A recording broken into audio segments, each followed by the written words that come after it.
18 milliards de francs CFA des fonds de l'État et 6 milliards provenant de la Somalie. C'est ce que l'État du Niger a injecté pour relever la production d'uranium au Niger. Une production mise à mal par la société Orano depuis le 26 juillet 2023 à l'avènement du CNSP, où elle a multiplié les actes de déstabilisation, de rupture et de désorganisation, notamment retrait du personnel, tentative d'arrêt de la production, résiliation de licences informatiques, campagne d'intoxication, pour ne citer que cela. Des manquements qui ont poussé l'État du Niger à nationaliser la Somalie par ordonnance du 19 juillet 2025.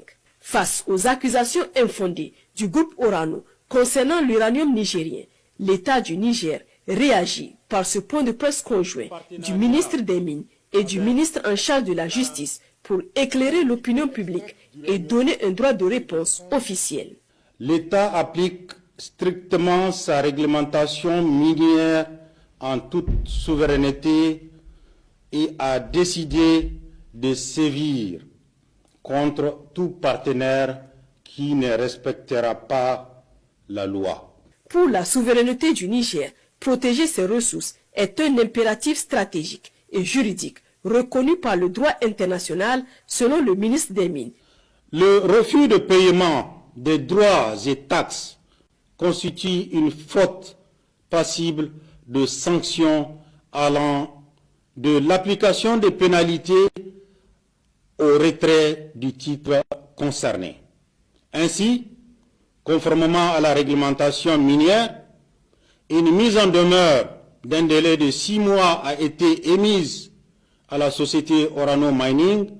À date, la société Orano Mining n'a pas satisfait aux griefs qui lui ont été reprochés dans la mise en demeure afin de se conformer aux dispositions de la réglementation et de la loi minière. Donc, le processus du retrait de la concession d'Arlit suit son cours conformément à la loi minière. Le ministre de la Justice et des Droits de l'Homme, garde des Sceaux, chargé des relations avec les institutions, édifie sur les avantages obtenus par l'État après la nationalisation de la Somalie. Entre le Niger et Orano, qui a volé qui? Pendant des années, jusqu'en 2008, Orano a toujours minoré la teneur en uranium, la ramenant de 75 à 60, 63 environ. C'est là un acte de vol, si vol il y en a. C'est comme un vol d'électricité. Parce qu'il y a le laboratoire de la Somaïr qui est autonomé.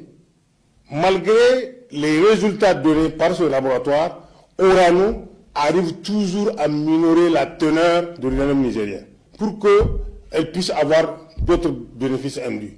L'État du Niger restera donc inflexible dans la protection de ses droits, de ses ressources. Un impératif qui revient à garantir la continuité d'exploitation, la préservation de l'emploi. Toutefois, l'État du Niger reste ouvert à un partenariat respectueux, crédible, dans l'intérêt supérieur des populations.